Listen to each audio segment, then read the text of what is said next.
Hey everyone, and welcome. Today we're diving into something that might sound a little surprising. We're talking about exercise and your kidneys. Yep, how that very thing we do to get stronger and healthier could actually be putting one of our most vital organs at risk. Look, we all know exercise is fantastic, right? It's one of the best things you can do for your health. But is there a line, a point where we push things a little too far? Can that same activity that makes us healthier also put a vital organ in jeopardy? That's the big question we're tackling today. And it really is like two sides of the same coin. On one hand, you've got all the incredible benefits we're all chasing. Better circulation, lower risk of disease, the whole deal. But then you flip that coin over and you see the risks that can hide in the shadow of extreme effort. Things like sudden injury, not drinking enough, and believe it or not, even drinking too much. So let's start with what I'm calling the exercise paradox. And honestly, this is the good news. Because your kidneys are brilliant. They're like these amazing partners during your workout, constantly adapting in real time to whatever stress you throw at them. So what's actually going on here? Well, it's just your body being incredibly smart. The second you start running or lifting, your body basically says, all right, team, the muscles need all the fuel right now. So it cleverly reroutes blood flow away from your kidneys for a bit and sends it straight to those working muscles. It's a totally normal protective measure. And this brings us to something called the glomerular filtration rate, or just GFR. All you really need to know is it's a key measure of how well your kidneys are filtering your blood. Now, here's the wild part. During a tough workout, your GFR actually decreases. That might sound bad, but it's not. It's a clever trick. By slowing things down, your kidneys hold on to precious water and salt, which is exactly what you need to keep going. But there's always a but, isn't there? What happens when that brilliant adaptation just isn't enough? What happens when we blow right past that protective response? Well, that's when things can get pretty serious. That's when your kidneys really find themselves under an immense amount of pressure. You can kind of see it as a chain reaction, a cascade of events. It all starts with really high intensity for a really long time. That clever blood flow rerouting we just talked about, it goes from being helpful to being harmful because it's too severe for too long. The kidneys are starved of oxygen and nutrients, and that is the tipping point where healthy stress turns into actual cellular injury. And that damage has a name: acute kidney injury, or AKI. It is pretty much exactly what it sounds like. It's a sudden, rapid blow to your kidney's ability to do their job. And this can happen in the hours or even days right after an extreme workout or event. Then there's this other really serious condition called rhabdomyolysis, or rhabdo for short.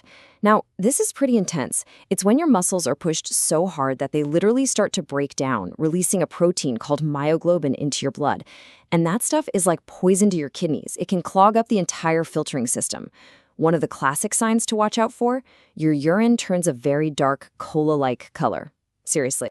And listen, this isn't just some rare theoretical risk. Check out this number. Up to 34%, that's more than a third, of ultramarathoners show signs of major kidney stress after a race. Now, a lot of the time it's temporary, which is good, but wow, it's a huge wake-up call about the toll these events can take on the body. So what makes this more likely to happen to you?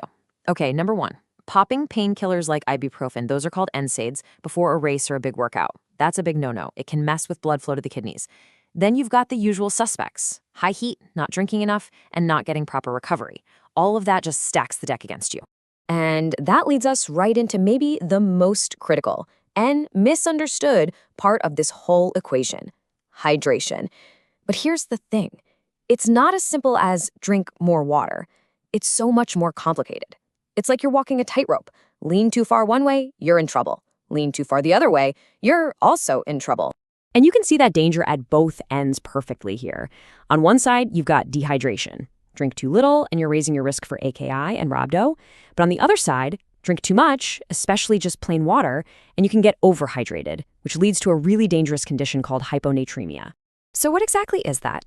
Well, it's called exercise-associated hyponatremia, or EHA.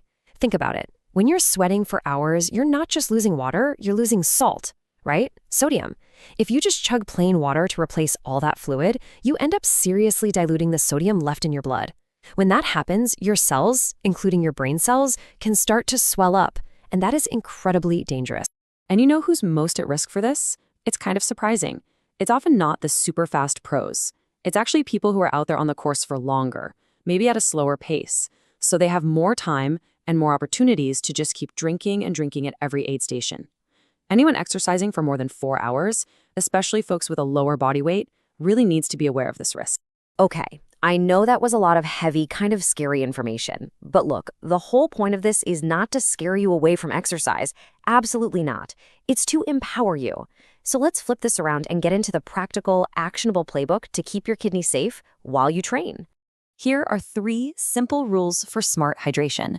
Rule 1. Start your workout already hydrated. A great way to check is your morning urine color. You're looking for a pale yellow. Rule 2. Replace what you lose. A really good rule of thumb is to aim for about 1 liter of fluid for every 1 kilogram of body weight you lose from sweat. And Rule 3. And this is so important. If you're going for more than 2 hours, you must add electrolytes. Don't just drink plain water. And beyond just hydration, it's all about training smarter. So again, ditch the NSAIDs before a big event. If you're competing in the heat, give your body about 10 days to get used to it. And please, please, do not skimp on rest and recovery. Finally, know the warning signs. Dark urine, feeling confused, or having severe muscle cramps are signals from your body to stop and get help immediately. You know, this quote from the source material really sums it all up perfectly. It's not about being afraid of exercise. It's about understanding what's happening inside your body so you can optimize how you train. This knowledge is truly your best performance-enhancing tool. So I'll just leave you with this question. Are you training hard or are you training smart?